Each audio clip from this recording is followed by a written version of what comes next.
ओम शांति।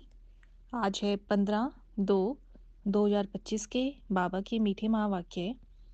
मीठे बच्चे, बाप तुम्हें दैवी धर्म और श्रेष्ठ कर्म सिखलाते हैं, इसलिए तुमसे कोई भी आसुरी कर्म नहीं होना चाहिए। बुद्धि बहुत शुद्ध चाहिए। आज का प्रश्न है, दे अभिमान में आने से पहला पाप कौन सा होता है? उत्तर है, अगर दे अभिमान में है तो बाप की याद की बजाय देहधारी की याद आएगी, कुदृष्टि जाती रहेगी, खराब ख्यालात आएंगे। यह बहुत बड़ा पाप है, समझना चाहिए। मायावार कर रही है, फौरन सावधान हो जाना चाहिए। ओम शांति। रूहानी बाप रूहानी बच्चों को समझा रहे हैं। रूहानी बाप आए कहाँ से हैं? रूहानी दुनिया से, जिसको निर्वाण धाम अथवा शांति धाम भी कहते हैं। यह तो है गीता की बात। तुमसे पूछते हैं, यह ज्ञान कहाँ से आया? बोलो, यह तो वही गीता का ज्ञान है। गीता का पाठ चल रहा है और बाप पढ़ाते हैं। भगवानुवाच है ना, और भगवान तो एक ही है। वह है शांति का सागर। रहते भी हैं शांति धाम में, जहाँ हम भी रहते हैं। बाप समझाते हैं कि यह है पतित दुनिया, पाप आत्माओं की तमोप्रधान दुनिया। तुम भी जानते हो बरोबर, हम आत्माएं इस समय तमोप्रधान हैं। 84 का चक्र खाकर सतो प्रधान से अब तमो प्रधान में आए हैं। यह पुरानी अथवा कलयुग की दुनिया है ना। यह नाम सभी इस समय के हैं। पुरानी दुनिया के बाद फिर नई दुनिया होती है। भारतवासी यह भी जानते हैं कि यह महाभारत लड़ाई भी तब लगी थी जबकि दुनिया बदलनी थी। तब ही बाप ने आकर राजयोग सिखलाया था। सिर्फ भूल क्या हुई है, एक तो कल्प की आयु भूल गए हैं और गीता के भगवान को भी भूले हैं। श्री कृष्ण तो गॉडफादर कह नहीं सकते। आत्मा कहती है गॉडफादर, तो वह निराकार हो गया। निराकार बाप आत्माओं को कहते हैं कि मुझे याद करो, मैं ही पतित पावन हूँ। मुझे बुलाते भी हैं, हे पतित पावन। कृष्ण तो देहधारी है ना।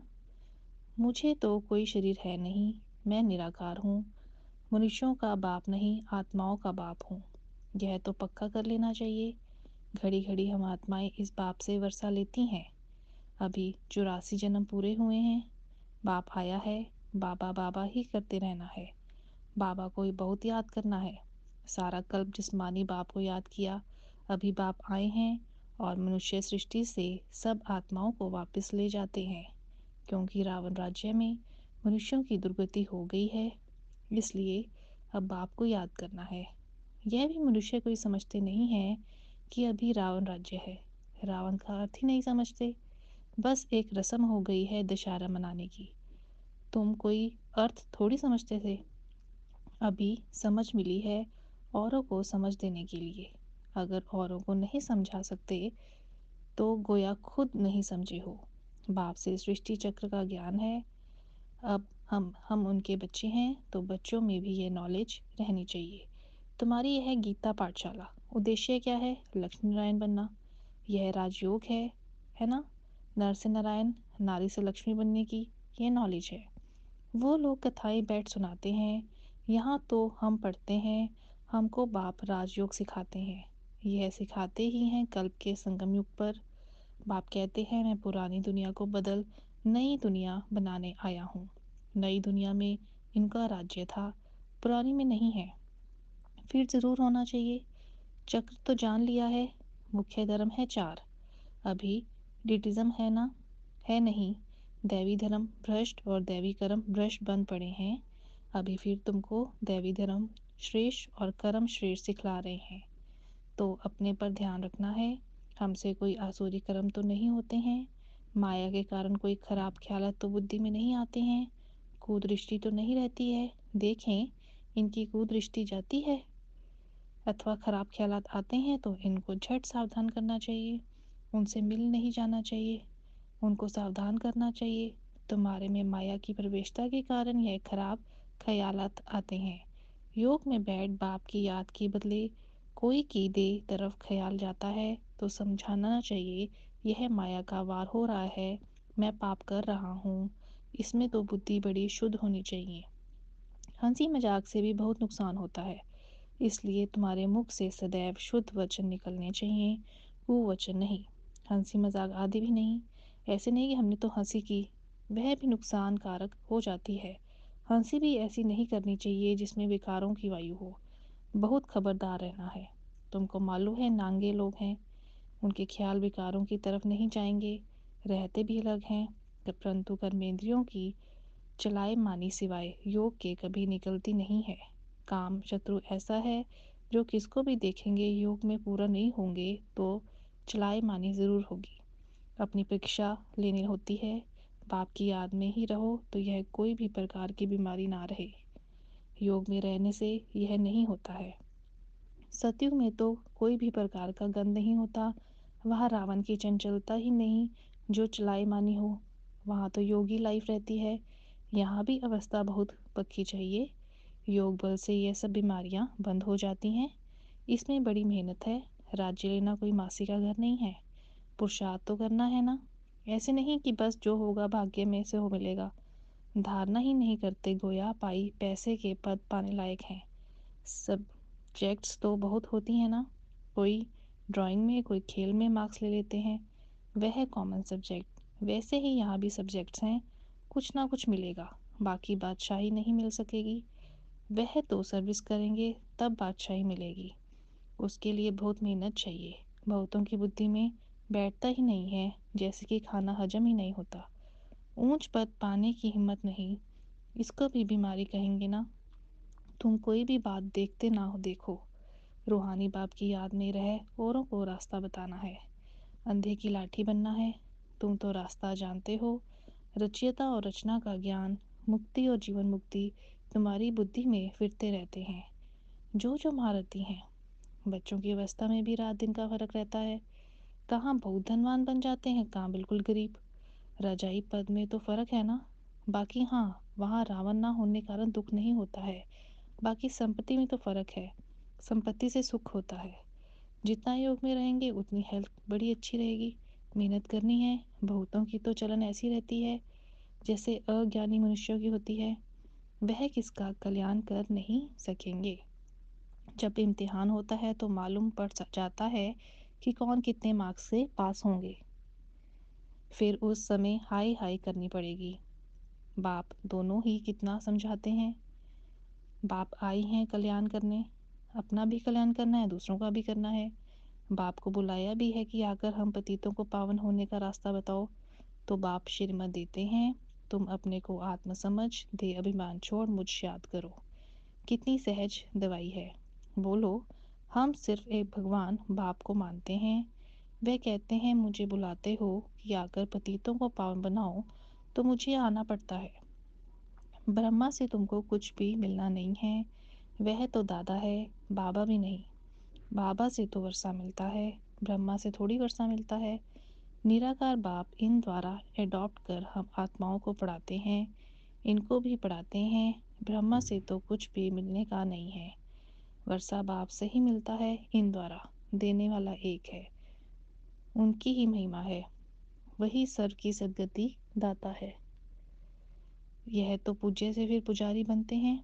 सतयुग में थे, फिर 84 जन्म भोग, अब पतित बने हैं, फिर पूज्य पावन बन रहे हैं। हम बाप द्वारा सुनते हैं, कोई मनुष्य से नहीं सुनते। मनुष्यों का ही है भक्ति मार्ग, यह है रूहानी ज्ञान मार्ग।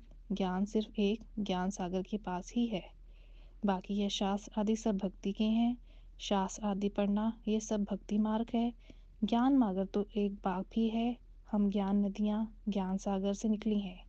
बाकी वह है पानी का सागर और नदियाँ। बच्चों को यह सब बातें ध्यान में रहनी चाहिए। अंतर्मुख हो, बुद्धि चलानी चाहिए।